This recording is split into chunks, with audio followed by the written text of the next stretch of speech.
La ville où j'investis est trop chère, il n'y a pas de cash flow. Eh ben, comment faire? On en parle tout de suite.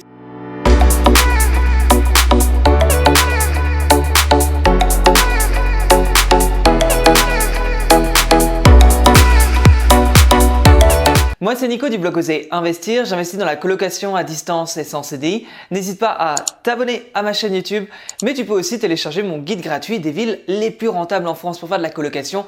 Le lien est juste en dessous de la vidéo. Je reçois souvent des messages où on me dit « Oui, mais comment tu fais pour investir avec du cash flow, avec un haut rendement ?» Parce que moi, là où j'habite, ça part trop vite, les biens sont beaucoup trop chers, il n'y a pas de rendement, il n'y a pas de cash flow, c'est juste impossible. Alors effectivement, là où tu habites, ça peut être un problème et trouver du rendement peut être plus compliqué qu'à certains endroits. Mais je te rappelle une chose, j'habite à Paris et forcément, à Paris, on avoisine à peu près les 10 000 € du mètre carré. Et étant donné que j'investis dans la colocation et que mes appartements font en général minimum 80 mètres carrés, ça voudrait dire que si je voulais investir du coup sur Paris, on serait potentiellement sur des apparts à 800 000 €. Donc autant te dire que trouver une rentabilité comme j'ai l'habitude de trouver, ici ça serait très compliqué. Mais ce n'est pas parce que j'habite à Paris que du coup je me suis dit que l'immobilier ce n'était pas fait pour moi et que j'allais tout de suite abandonner tout ça et finalement ne pas du tout investir dans l'immobilier. Parce qu'en fait il y a des solutions. Ta ville est trop chère pour investir, pour avoir du cash flow et du rendement. Écoute, je vais te donner quelques astuces pour réussir à trouver des appartements ou des biens rentables. Mon premier conseil, écoute, éloigne-toi de là où tu habites. C'est ce que j'ai fait en fait tout simplement. C'est-à-dire que là, je ne fais que te dire un conseil que j'ai tout simplement appliqué. C'est-à-dire que effectivement, habitant Paris, c'était compliqué. Qu'est-ce que j'ai fait? Je suis parti à plus de 3 heures de là où j'habite pour pouvoir investir dans des biens rentables. Par exemple, tu habites à Bordeaux, tu n'es pas obligé d'aller investir dans le centre-ville de Bordeaux. Non, ce n'est pas une obligation, tu peux t'éloigner. Et honnêtement, forcément, moi quand j'ai commencé à m'intéresser à l'investissement immobilier, j'ai vite compris, et de toute façon ce n'est pas un secret, on m'a vite dit, écoute, tu n'investiras pas à Paris parce que tu n'auras pas le rendement attendu, donc forcément il faut t'éloigner.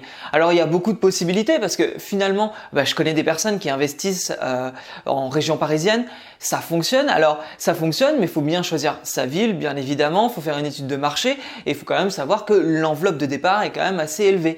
Et forcément, si tu commences à aller en province, là tu auras des rendements qui seront relativement hauts et pour autant ton enveloppe de départ ne sera pas si élevée. Et souvent quand tu es débutant par exemple, tu peux avoir peur d'aller mettre peut-être 300, 400 000 € dans un appartement, ce qui fait quand même peut-être un petit peu cher. Et donc forcément tu as envie de commencer avec un appartement, même si c'est une colocation, sur des apparts qui vont te coûter 100 000, peut-être 150, voire 200 000 €, tout inclus, tout terminé. Et c'est aussi ça qui est important, c'est de ne pas forcément se faire peur au départ, mais réussir à investir en toute confiance tout simplement. Et donc en s'éloignant, tu pourras trouver des rendements et peut-être des biens tout simplement qui te mettront en confiance pour passer à l'étape supérieure. D'ailleurs, j'ai déjà fait une vidéo sur le sujet comment investir à distance. Regarde là, tu as le lien, tu le vois, qui s'affiche juste au-dessus.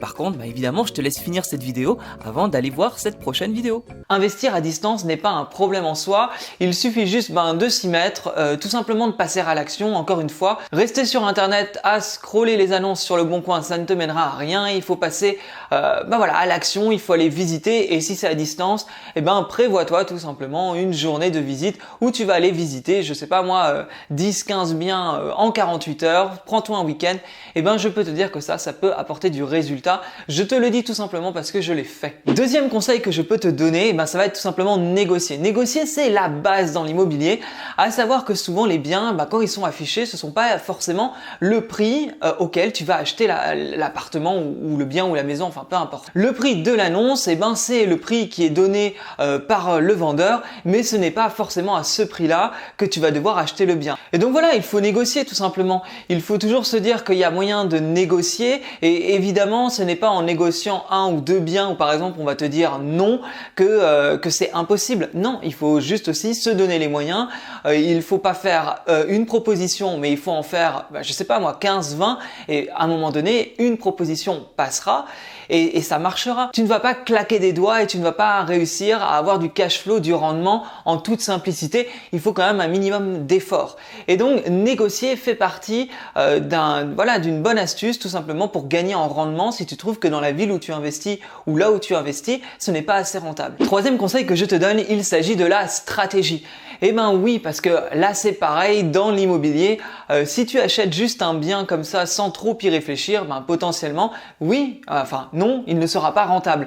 Mais ce que je veux dire par là, c'est que peut-être que ta stratégie n'est pas vraiment adaptée. Et donc, par exemple, alors c'est mon cas et je pense que tu le sais si tu suis ma chaîne YouTube, j'investis dans la colocation. Donc forcément, j'ai trouvé en cette stratégie de la rentabilité. Pourquoi? Parce que si je loue un appartement à une famille, je le louerai moins cher que si je le loue à la chambre, à des étudiants ou des jeunes actifs. Puisque souvent, je me répète, mais souvent j'explique que si je loue un appartement dans la ville où j'investis, je le loue à une famille, on sera sur un 70 mètres carrés, 80 à, 600, 700 euros, vraiment si c'est un bon appart rénové. Mais si je loue à la chambre, imagine qu'il y a 3 chambres à 400 euros, on est à 1200 euros. Et forcément, 1200 euros contre 700 euros, je gagne en rentabilité. Pourquoi? Parce que j'ai choisi une stratégie avec un rendement plus élevé que si c'était tout simplement une stratégie classique. Et forcément, moi je vais te parler de la colocation parce que c'est quelque chose qui me connaît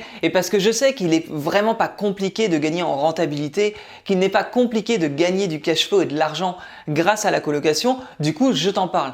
Mais je pourrais te parler aussi de la location courte durée, je pourrais te parler des immeubles de rapport, bref, il y a plusieurs stratégies qui sont intéressantes. Mais forcément, moi je prêche pour ma paroisse, donc la colocation c'est vraiment une très bonne stratégie pour pouvoir gagner en rendement. Si tu trouves que ta ville est trop chère, qu'il n'y a pas de cash flow, essaye de voir est-ce que cela change si tu loues à la chambre plutôt que de louer à l'appartement entier. Quatrième conseil que je te donne, ça va être de régler les problèmes. Mais oui, parce que ça, en fait, dans l'immobilier, la plupart du temps, les gens, quand ils débutent en plus, ils vont commencer à se lancer sur des appartements où il n'y a pas de problème. Donc, si tu es dans une ville un petit peu tendue et dynamique, forcément, il y a un appartement qui sort.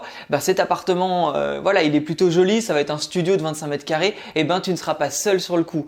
Donc, l'appartement sera plus cher, voire trop cher. Donc forcément, rentabilité, tu n'auras pas celle que tu souhaites et ça va mener à rien. Donc ce qui peut être intéressant, ça va être de régler les problèmes, tout simplement. Tu vas aller choisir un appartement où il y a des travaux, où il y a peut-être un problème d'évacuation, il y a peut-être, tu vois, quelque chose au niveau des travaux où les gens, en tout cas les gens lambda, n'ont pas envie de se positionner. Ils n'ont pas envie de se positionner parce que ça leur fait peur, parce qu'ils se disent non mais là tu vois, il y a ce problème d'évacuation, on n'y va pas, ou je sais pas, il y a peut-être un problème de toiture. Mais à ce moment-là, s'il y a un problème de toiture, vois combien ça coûte, essaye de négocier. C'est-à-dire que là où il y a un problème, toi essaye de trouver une solution. Et si tu trouves une solution au problème, tu pourras avoir vraiment le bien à moins cher parce que tu vas réussir à négocier, tu vas réussir à faire en sorte d'arranger les choses. Par exemple, le premier appartement que j'ai acheté, mais quand je l'ai vu, franchement, mais il était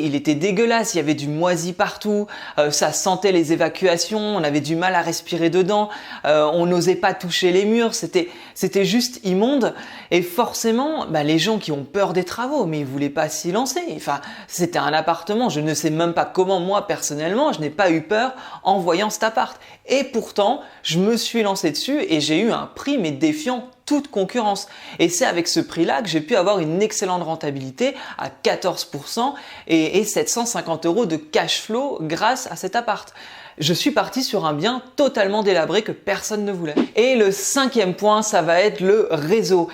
Parce que effectivement, si tu trouves que tu n'as pas de cash flow, que ta ville est trop chère, fais-toi un réseau. Alors évidemment, on n'est pas en train de parler de Paris ou Bordeaux, mais que tu es dans une ville où il y a de la demande, où c'est peut-être un peu cher, tu peux rester dans ta ville, mais effectivement, fais en sorte de te faire un réseau, de rencontrer des agents IMO, de rencontrer des chasseurs, peu importe, des gens qui vont t'amener de bonnes affaires. C'est vraiment essentiel parce que imagine au bout de 2-3 mois tu ne trouves aucun bien rentable, et c'est peut-être un agent immobilier que tu vas appeler pour lui demander qu'est-ce qu'il a rentré dans son agence dernièrement. Et si tu l'appelles toutes les semaines, peut-être qu'au bout de 2 mois, c'est cette personne-là qui t'appellera et qui te proposera en priorité un bien rentable. Le réseau, c'est essentiel. Le réseau peut permettre vraiment de dénicher de superbes occasions. Il ne faut absolument pas l'oublier et le mettre de côté. Pour ma part, je reçois d'ailleurs très souvent des appels des agents IMO que j'ai pu rencontrer, tout simplement parce que je fais de nombreuses visites, parce que je les relance assez souvent, donc forcément ils pensent à moi. Alors des fois, ça donne rien, mais souvent il y a des opportunités qui peuvent être intéressantes. Donc il ne faut vraiment pas le négliger, ce réseau. J'espère que cette vidéo t'a plu. N'hésite pas à mettre un petit pouce bleu si c'est le cas, à t'abonner à ma chaîne YouTube, et puis je te dis à très bientôt. Salut!